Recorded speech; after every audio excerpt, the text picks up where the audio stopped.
For 40 years now, the flute harp duo Chaski has been a messenger of the music, classical music, some Scottish music, music from South America on flute and harp. And they are here, or the duo is in the studio with us. I'm speaking of Adrian Inglis, the flutist in the group, a woman of many flutes, and Shanna Norton, who plays the harp. And Shanna has many harps, but today we have the one. And in celebration of their 40 years, they have a very special concert coming up right here at KMFA in the Drayland Mason Music Studio on February 7th. That's Friday, February 7th at 7 p.m., wherein they will be performing lots of their favorites, along with a brand new work by Adrian Inglis. Well, I want to know how it all began. First of all, you're still playing together after 40 years, and you're still talking to each other. We do. Yes, Wow. that's the secret. We can't stop talking. Well, how did it begin? We were both hired to play on a recital in Kerrville, Texas, an all-foray recital, just hired hands to do the gig.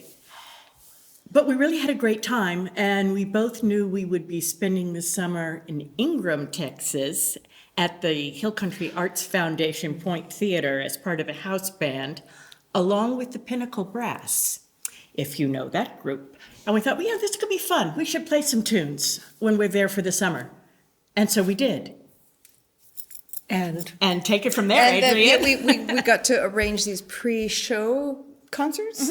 Actually, a fair amount of music, and we put together all sorts of things. And my mother was from Venezuela, so I grew up hearing all kinds of Venezuelan music. And so the first thing I thought, well, how about Alma Llanera, which is the second national anthem of Venezuela. It's a beautiful, beautiful piece, extremely popular and well-known. And so we tried it on flute and harp. And yeah, the audiences like the Persichetti and the Havanas and stuff like that. That was fine. But when we played Alma Llanera, we just had an amazing reaction. And so that kind of started us down one of our many paths. Well, and which was the first piece you ever played? That was one of the ones that we chose. And the 4A, I don't even remember what we played on the 4A recital. That was kind of a joint thing. But for what we chose to do, that's probably it, I think we could say. It's as close as we can come to the start point. And I understand you will play that for us today. We will. Looking forward to that. I also wanted to ask you, when did you start composing for the duo? I started actually composing in 1997, right after my mother died. I wrote a piece in her memory, Elizabeth, in a Venezuelan waltz style, and we played that. And and we still play that.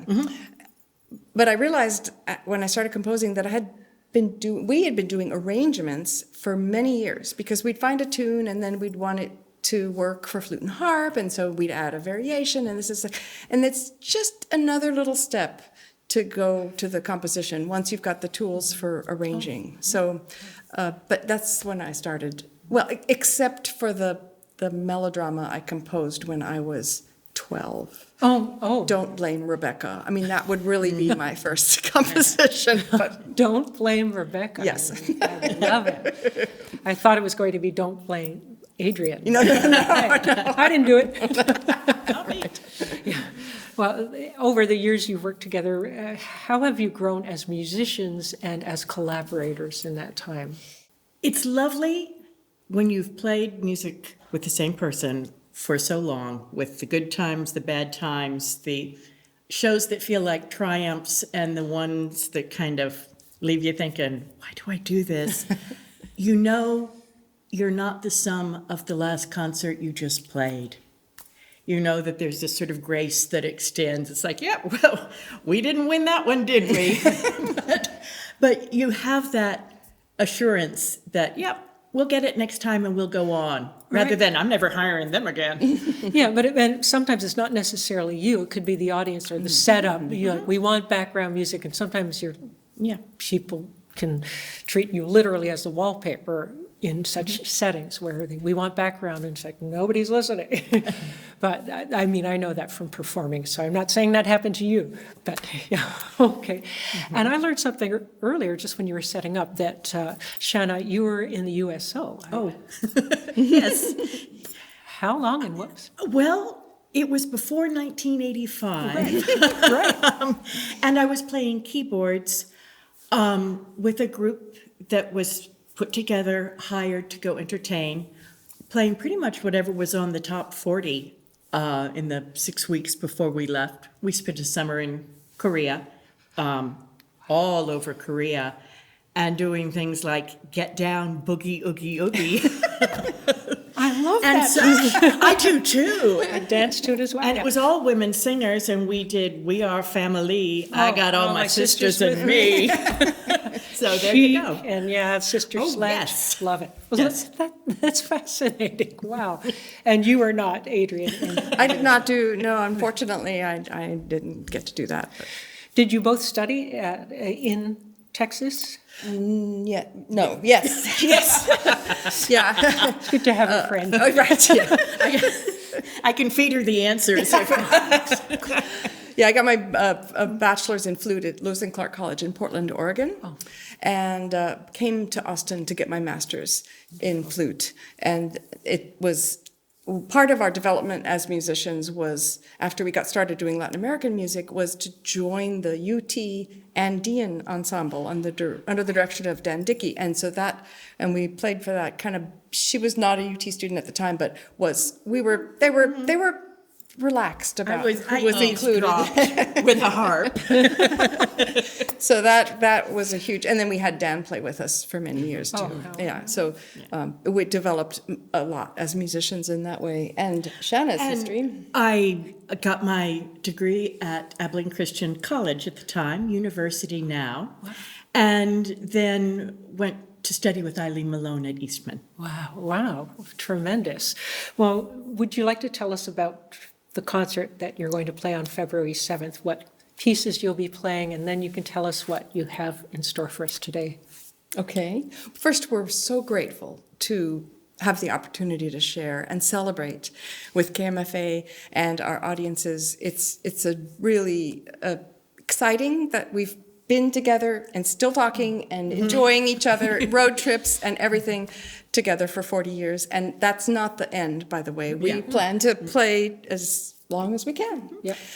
We are trying to pick a representation of our history, including Almayanera, the first kind of piece we played together, Titicaca, a Bolivian piece on panpipes, which is the first piece on our first of 5 albums. So we'll play that today, and also on our program. Great. And you can pick up and help out here. Alrighty, let me step in and say that we'll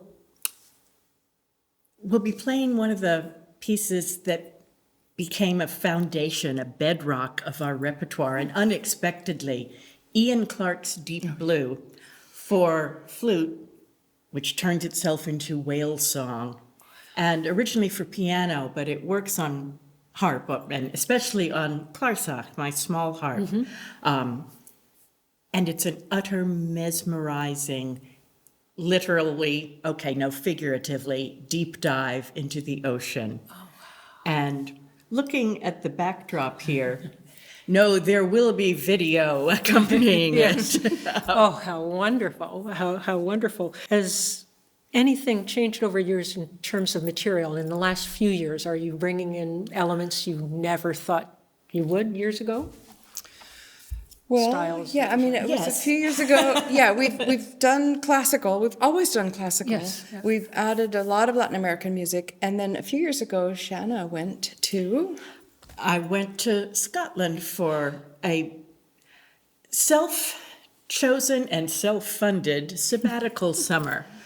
I wanted to, it was a milestone birthday, and I wanted to learn a new instrument, but I didn't want to be horrible at a new instrument. So I needed to pick something I was front-loaded to play at a high level from the get-go. Okay. So I spent a summer in Scotland studying a small harp, clarsach, and learning traditional music in a traditional way, completely by ear, which was a huge challenge. I was paper trained, as it's often called. You need the dots, do you? So learning that way was a huge, scary challenge. But it sort of changed a lot of what we do and the way we embraced Celtic music, particularly. Because, we could read the dots, but we couldn't. That's not the same as learning it from someone who just feeds it to you like a little baby bird, bit by bit. Okay, now you play it. And now I love learning that way. I'm offended by bar lines often. There's a bar line there. I love it. So, This is tremendous. Well, I want to wish you all the best in your future endeavors, and we're so excited about this concert. Thank you for coming in today to tell us all about it and to perform for us, and we'll see you at the concert. Thank you. Thank you Thank so you. much.